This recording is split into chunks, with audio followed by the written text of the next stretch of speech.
Alright, Shalom. Before I get started, I want to give all praise, honor, and glory to YAHAWAH, YAHAWAHSHI, Rakakadash. Double honors to the apostles and elders that I learned this truth from, the men at GMS, and the brethren with the like-minded doctrine. It's the brother Bakalau here with a hopeful, edifying video. This lesson right here is going to be basically going into the history of paganism with the Roman Catholic Church and how Alexander the Great and the Romans, whenever they conquer another civilization, they basically incorporate their gods incorporate their own gods of the civilization that they conquered into becoming their gods. So I'm gonna just go into that history because I know Brother Malcolm from the Chicago camp, he goes into this a whole lot, but I want to just basically show the more proof, more evidence that's what is being done, and actually that's how this ideal of this character, Jesus Christ, this pale-faced deity, Jesus Christ came about, because they done the same thing with our culture that they done with all other civilizations or cultures that they conquered, as being, the so-called Greeks, and of course they're the Romans. But biblical standpoint, they're Esau, Edom, the self-proclaimed white man. So I'm gonna show this disclaimer first that I got here. So I'm not profiting, this is a disclaimer. I'm probably gonna put it in the description box also, Fair Use Act disclaimer that this is for educational purposes only. So I'm gonna go ahead and get into this video that I got here. The video is called Egyptian Secrets at the Vatican. So this is a documentary of the Egyptians.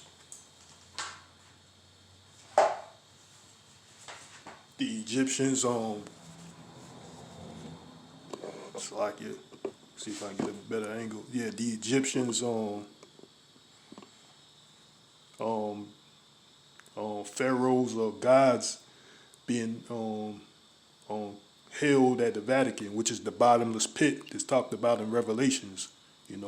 One of the three unclean spirits, like frogs. The Roman Empire or Rome is basically the historical standpoint of one of those three unclean frogs, the unclean spirits as frogs.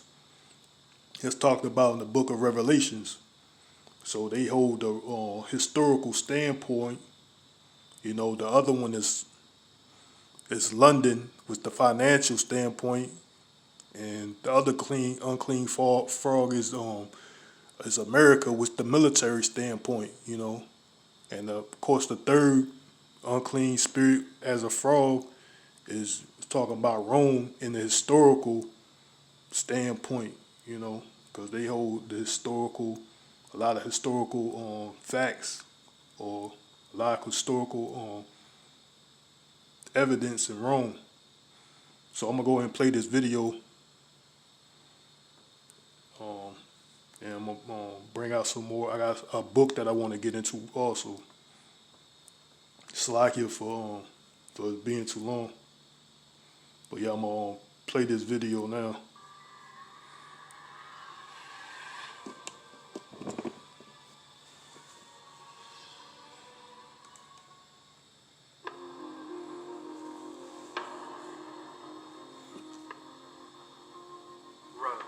A city where modern lives alongside the ancient. A place that contains secrets from the ancient world.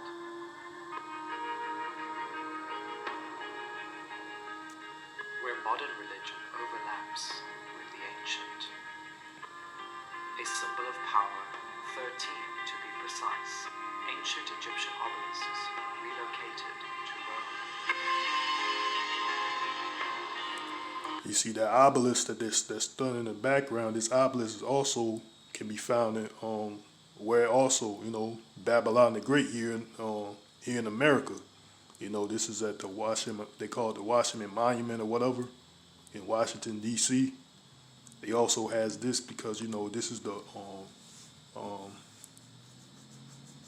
Roman Empire, revised Roman Empire. Which America, Babylon, aka America, is the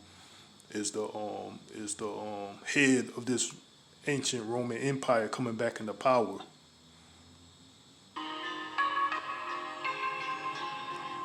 And you also find this at a lot of they so-called prestige colleges. You see the architect of the ancient Roman Greeks. Even at a lot of these you go to your court systems, you see the architect of ancient Rome, like the courts or a lot of these like the Library of Congress. You go especially in D.C. You see the architecture of Rome or Greek, and also like these prestige colleges. I did a lesson on that before, so.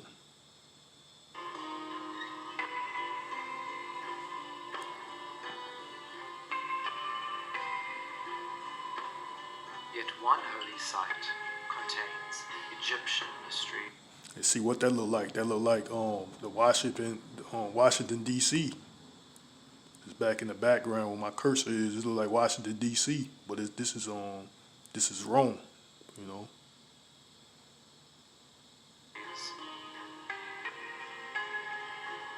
It's like One holy site contains Egyptian mysteries.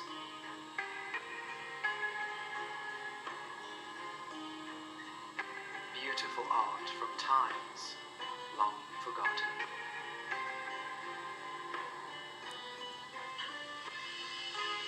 Corridors of gods and royals, and sacred writings inscribed long before Rome had its emperors.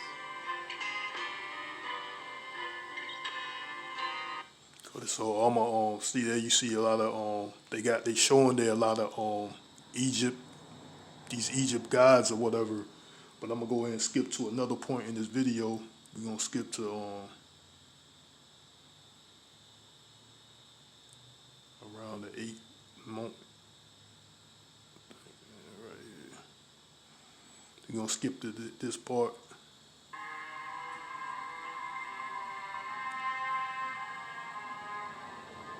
Osiris had a counterpart god.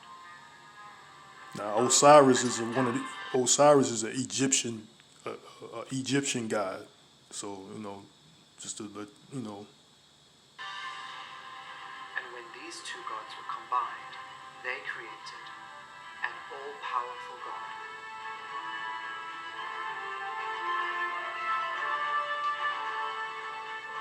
That would be worshipped all the way from Egypt to Rome.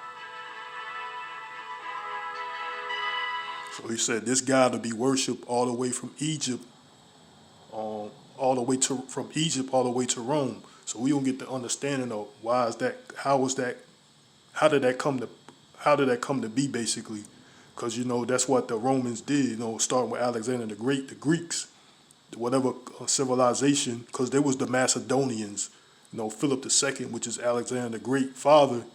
Their kingdom was first called the Macedonian. It was the Macedon or Macedonians. But when they conquered the Greek, they conquered the Greek. They took over, which is a dark skin or people with melanin, the Japhites. When they conquered the Greeks, they took on the Greek name. They took on that name and customs of the Greeks. So they took over, and that they started calling themselves Greeks, and they took over the customs of Greek. And then when he went to go conquer, Egypt and other lands, he also done the same thing. So that's where you get this incorporation of that's why they have these these gods, these Egyptian gods, and still, as historical fact, because they worshiped them and incorporated them as their own gods. So I'm gonna go to the let me see if I want to play. No, I'm gonna go to the skip to another part. I think it's the 24th verse. 20.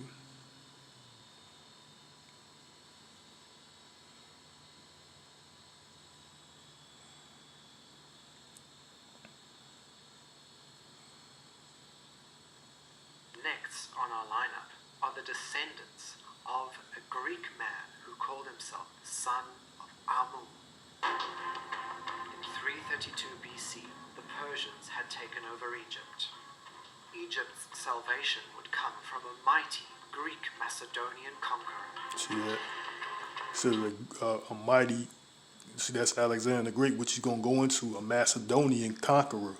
That's Alexander the Great. They was the Macedonians first, not the Greeks. Alexandros, better known as Alexander the Great.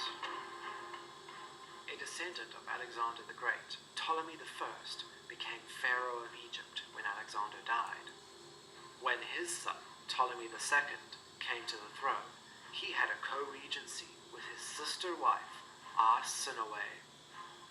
And this woman was given an unprecedented title at the time. Arsinoe was named ruler of Upper and Lower Egypt, making her a full pharaoh.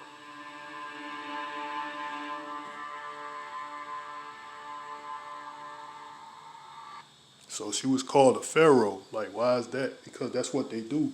They incorporate whatever countries, like he said, it was the Macedonians first, and they incorporate whatever civilizations that they conquered. They incorporate their gods and make it into their own. So I have a book here. If you can see it, Slack, I'm gonna back it up a little bit. This book here says from Jesus to Christianity, by Michael White at the bottom. I brought this book out a couple times. Got a lot of good information in this book. I haven't thoroughly read it, but it got a lot of good information in it. I don't know if you can see it, but I'm gonna start where my thumb is. I know I'm not gonna read it through the camera, but I'm gonna show it basically. Like, where am I reading from? And you can pause it, hopefully, and you can make that out and read it for yourself. And I'm gonna start the second on page 2. This is the 46 page 46. It says after Alexander's death in 323 BC, his kingdom was divided among 3 principal successors, which is for the 4 generals. They leaving out one. I can't. It says the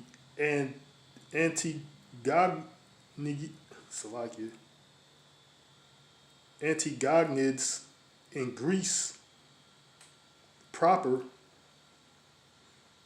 and the Ptolemies in Egypt, and the Seleucids in Syria and Anatolia, especially in the latter 2 regions.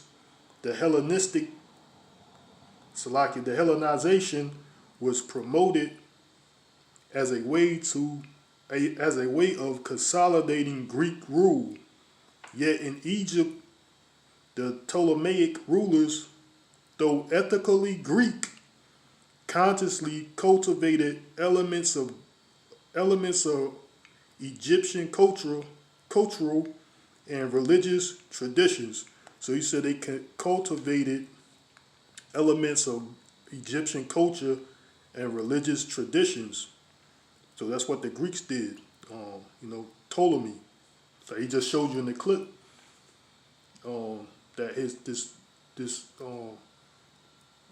sister or whatever, you know, because they was into incest and all that too.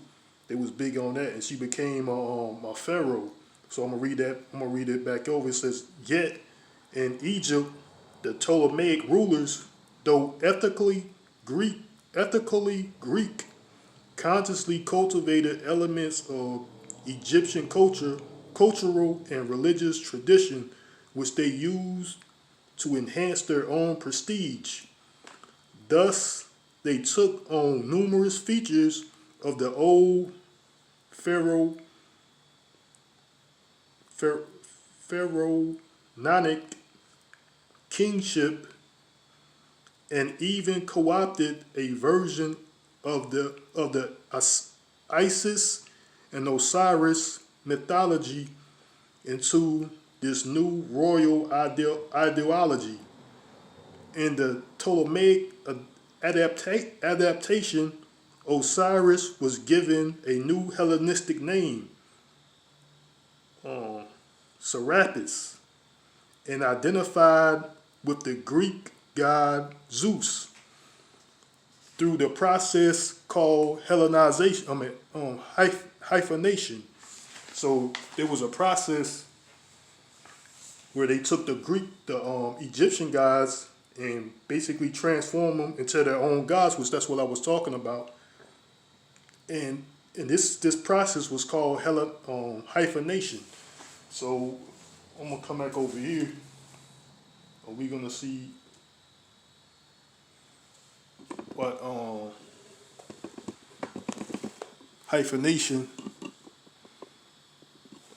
This is the etymology online dictionary. It says hyphenation there is right. It says a short dash used to connect two words or separate one. I'm gonna go. Yeah, it says 1620s from late Latin hyphen, from Greek hyphen, mark joining two symbols or words, probably indicating how they were to be said or sung. This was a noun used of an adverb missing together in one, literally under one, from hypo, under. And it says,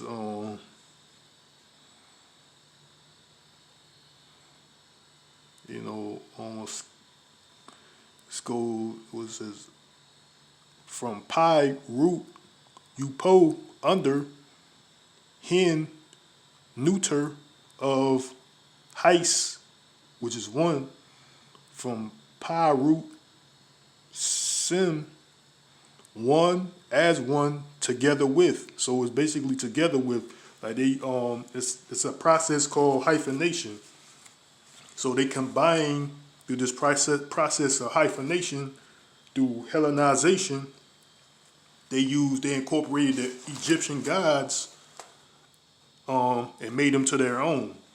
So I'm gonna read a little bit more, and it says, I'm gonna start back over. It says, in the Ptolemaic adaptation, Osiris was given a new Hellenistic name, Serapis, and identified with the Greek god Zeus through a process called hyphenation.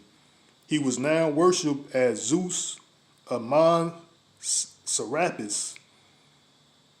This is a legacy of Hellenistic syncretism, which has already been at work in the Eastern Mediterranean for 3 centuries by the time Augustus was declared emperor in 29 BC. So this was already at work. You know, they was already doing this before Augustus Caesar became an emperor. And let me see if I want to get out of it.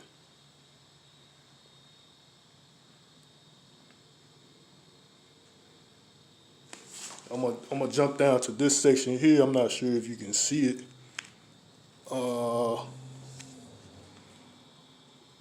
it's the last paragraph, and it's where my thumb is. It says the Roman region.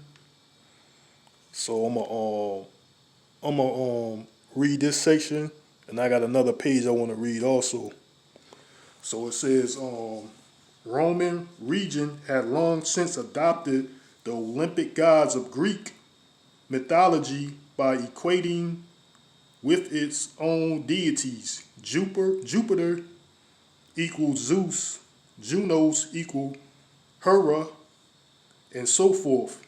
In traditional Greek and Roman religion, then the gods were typically associated with governance or particular aspects of cosmic order. New Neptune or Poseidon controlled the seas. Crease or Demetri control crops and so forth. So they have multiple gods that they worship. By specifically appellation, certain deities were also associated with particular aspects or stages of life. Artemis Locaia helped women in childbirth. Traditionally, mythology was a means of depicting these functions and inscripting them in the world view. So they use deities or gods for everything. So that's where I'm gonna get into. Like, I also want to bring out that they had that's when they started, which I got another video also. I might bring that out next. After I bring that out, then I'm gonna bring this scripture, this portion right here out. It's like that. Yeah, that's what I'm gonna do. I got another video that I want to bring out, but I have some other clips that I want to show out this video here. Before I get this other video, I'm gonna skip to this section here.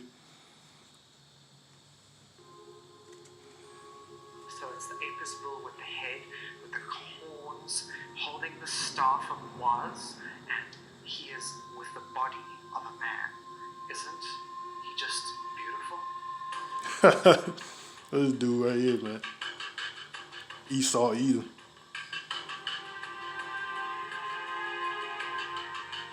Not surprisingly, the Vatican holds many rare Egyptian statues of gods.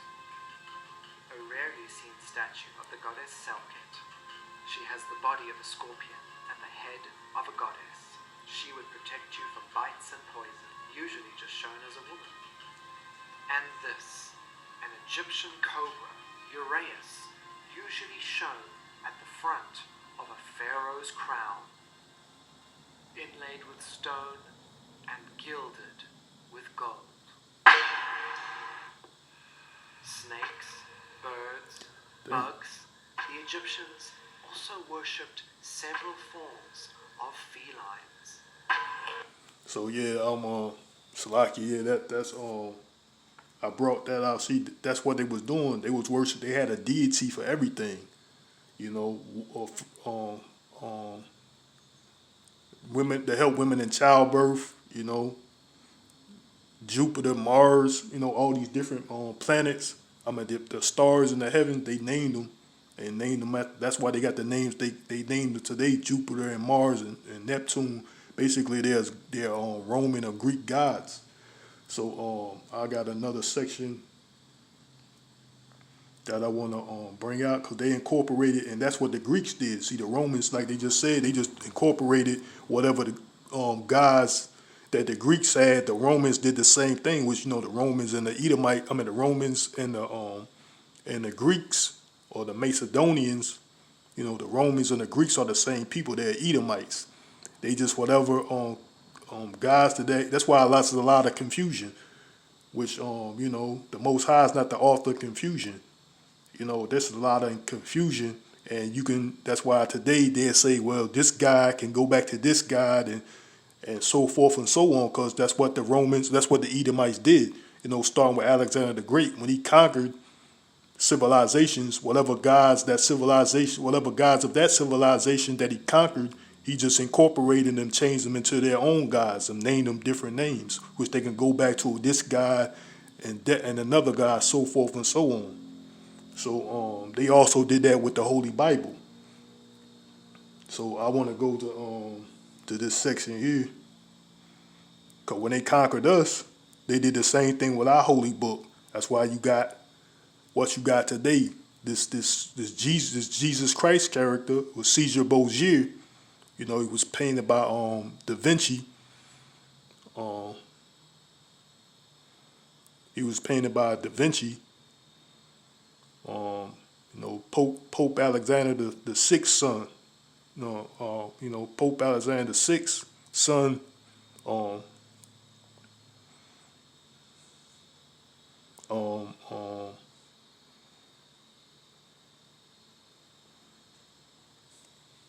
yeah, Pope Alexander the Sixth son, which is Slovakia.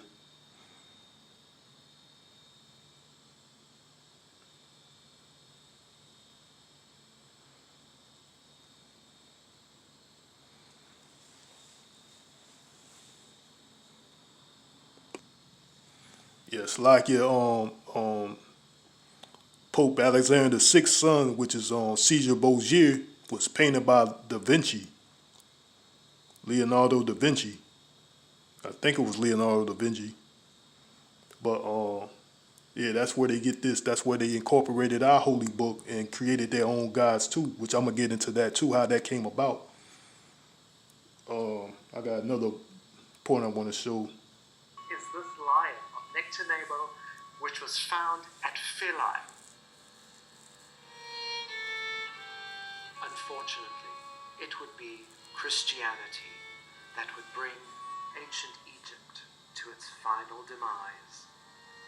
Philae Temple is the last place where ancient Egyptian religion was practiced. The Roman Empire then came into Egypt, but many of the emperors depicted themselves here at Philae as pharaohs.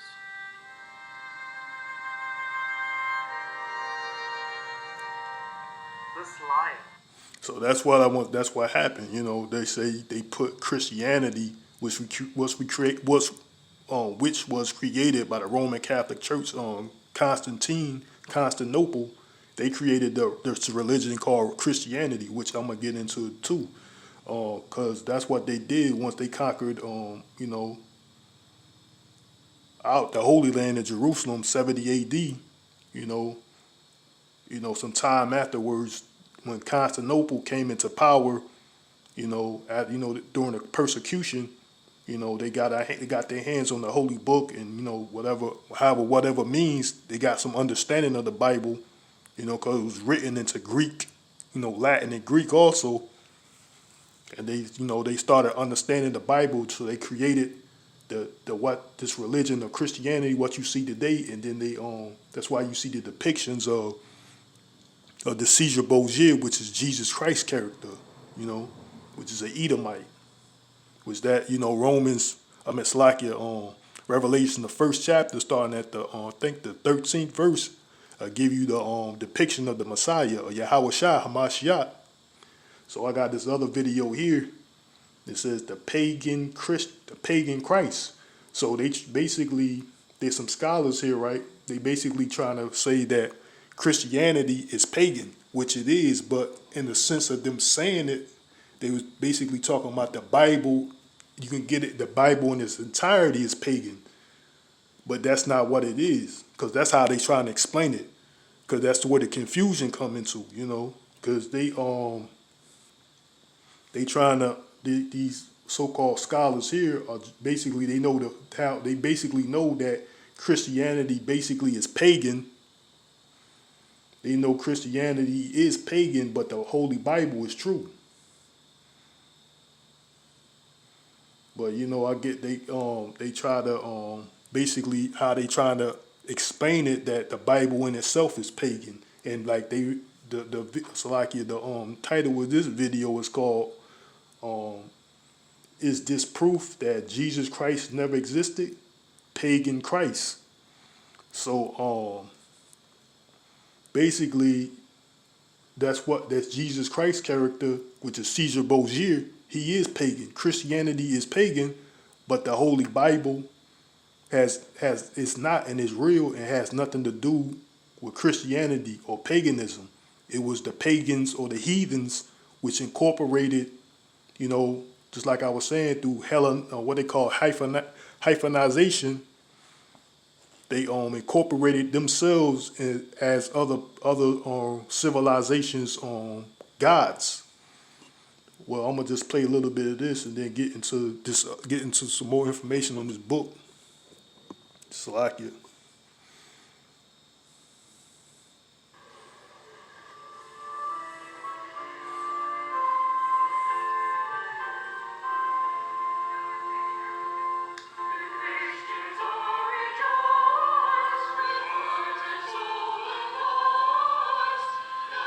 Roughly one-third of the planet shares the same common belief that Jesus Christ, the Son of God, was born on Christmas Day, died on a cross, and was resurrected by the power of God.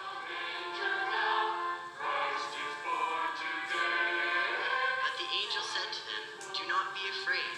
I bring you good news of great joy that The story of Jesus gives meaning to Christian lives. It is the very glue that binds their faith and guides their actions. born to you. He is Christ the Lord. This will be a sign to you. You will find a baby wrapped in cloths and lying in a manger." But what man who has devoted his entire life This is paid. That's you see all these images. I'm gonna get that also. First Maccabees, the 3rd chapter, in the 48th verse, and it says, "And they lay open the book of the law, which is the Holy Bible, wherein the heathen has sought to paint the likeness of their images."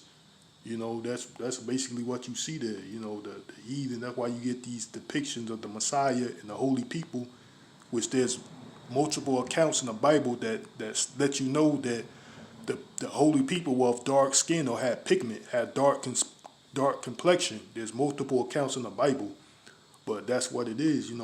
That's and basically what Job 9:24. The earth is given into the hands of the wicked. He covered the faces of the judges thereof. They cover the faces of the judges. The Messiah, or YAHAWAHSHI, is coming back to do what? To judge the world. So that's what they do. That's why you have the depiction of that. This blasphemy depiction of this Edomite as the Messiah, what you see here. So like yeah, is the very glue that binds their with faith. this blasphemy here, the Caesar Borgia, And guides their actions. Born to you. He is Christ the Lord. This will be a sign to you. You will find a baby wrapped in cloths and lying in a manger. But what man who has devoted his entire life to Christianity has concluded there is absolutely no evidence an historical Jesus ever lived. Christ is born today. Christianity made a rather fateful error in the early centuries of its life, in which it took the message which it had and literalized it. Where and how the whole thing actually crystallized and took shape into what we now know as Christianity is still veiled in a mist. A dark mystery locked away for millennia in the strange code of an ancient stone. Its secrets contain the discovery of a new story of Jesus Christ. One written 3,000 years before his birth. See, you see the tie you tied in right now? You see how they trying to tie with this Osiris character? I think this is what they trying to tie, of course, that's where they get the birth, his birth, the Jesus Christ character. His birth was December the 25th. Also, this Egyptian god, this Egyptian god was born. I think his name is Osiris. He was also born on December the 21st. December the 25th. Was that's what they did. They incorporated and blended in all these gods, man. Which is confusion. You know, that's what they did, and they created their own gods, and that's what you have today, this Christianity thing. Ordinary people suspect that there's a lot more there to be told that they haven't been told. And the truth is that there was cover-up. A cover-up Tom Harper believes was designed to protect the Christian church. Yep, there was a cover-up, you know. Basically, what is the Bible Destruction Group? You know, they came in and took out books, and and basically we had fall away. That was also a curse too. That our heritage was gonna be taken away from us. So this is part of that curse. But I want to skip to I think to this part. Church was built during the earliest days of Christianity. It was a time when Christians were divided in their... What if you could reverse your diabetes without meds or a special diet in just 4 weeks by doing this simple rich beliefs? One of the factions was a mystical sect known as the Gnostics. And unlike other Christians who believed in a flesh and blood Jesus Christ, the Gnostics believed Jesus, or Joshua as they knew him, was a pagan sun god.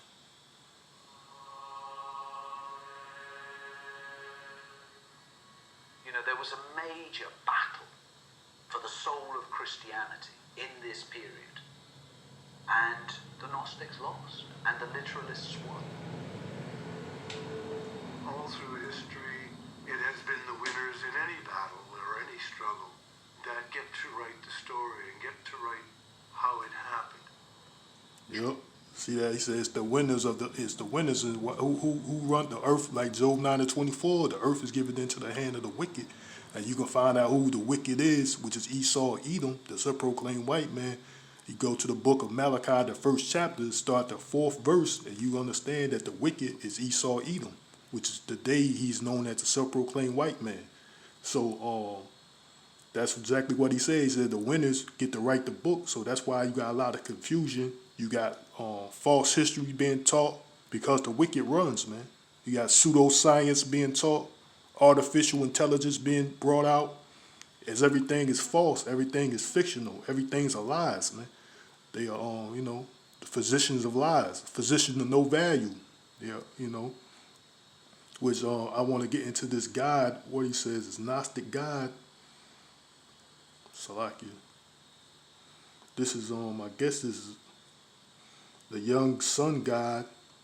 Was they trying to say that this is where it is Jesus Christ? Because that's why they go to church on Sunday, because it's all sun worship. Like the guy said, this is a deity, Gnostic or pagan sun god. Yes, a Gnostic or pagan sun god. That's what he said. This Jesus Christ character originated, or basically he's hyphenated through the process of hyphenation. That's what he is. He is not the Messiah. This is a pagan thing that they incorporated and made their own god. This pagan, Egyptian god, this sun god Horus. They incorporated and made him this sun god here, this Gnostic sun god, which is Egypt, which came from Egypt. Now they incorporated into what is known as Christianity, and Christianity in itself is pagan.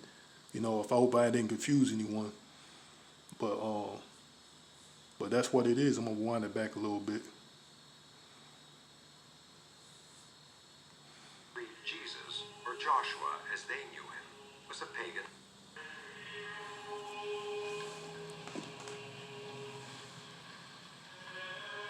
St. Mark's Church was built during the earliest days of Christianity.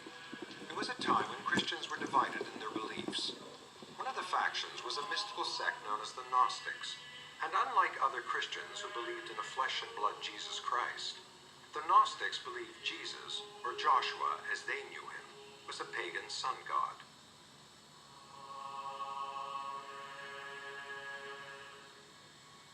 There was... See, that's why I want to get out. That's all I want to show there. See, they said they was divided. Christianity, they was divided into what they believe, because they didn't, they made up their own gods. So they wanted whatever. That's why you got what you got today. That's why you got a lot of you got different denominations in Christianity, because they believe whatever they want to believe out the Bible, and then they make their own own sect. I mean, they make their own denomination. Slakia. They make their own denomination, and they call it whatever they want to call it, and they believe in it. But it's all under the banner of Christianity. Even the Roman Catholic Church is under the banner of Christianity, where Christianity originated from.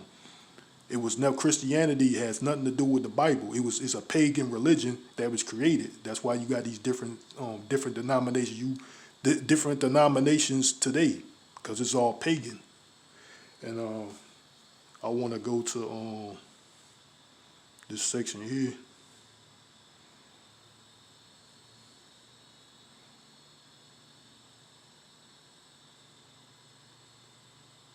And basically, Emperor Constantine, it was a place of great chaos. The entire Western Roman Empire was in a state of collapse. Salakia, wind that back a little bit.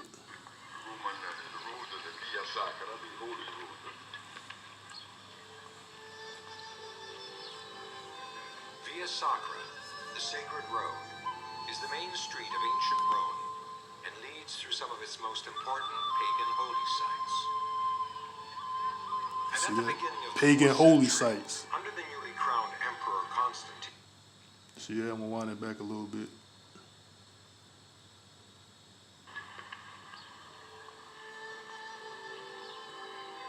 Via Sacra, the sacred road, is the main street of ancient Rome and leads through some of its most important pagan holy sites. And at the beginning of the 4th century, under the newly crowned Emperor Constantine, it was a place of great chaos. The entire Western Roman Empire was in a state of collapse. Constantine had to battle 5 other emperors from the various parts of the empire who were all trying to make a play for the throne. So the idea of, let's all sing from the same hymn sheet became a really important and urgent matter for people. The Roman Empire was disintegrating. The barbarians were on the borders. In trying to unify his empire, Constantine was plagued by the fact that there were virtually dozens of religious cults to choose from. Christianity was against the law, and anyone practicing it was persecuted and killed. What they mean by Christianity was against the law, basically they was talking about the real Jews, the Israelites that was practicing their customs, believing in the Holy Bible. They was being persecuted, and it was against the law to practice our culture of the Holy Bible. We was being persecuted and killed. Our people was being persecuted and killed at this time. That's what he mean talking about the Christians. But he wasn't talking about this modern day Christianity, which that's confusion. The most celebrated reminder of this persecution is the Roman Colosseum. But Tom Harper began to see a different side to this persecution. The Christians were persecuted somewhat at first, not as much as they have claimed, by the way, but they were persecuted, and some of them actually begged to be persecuted, much as suicide bombers will give their lives today.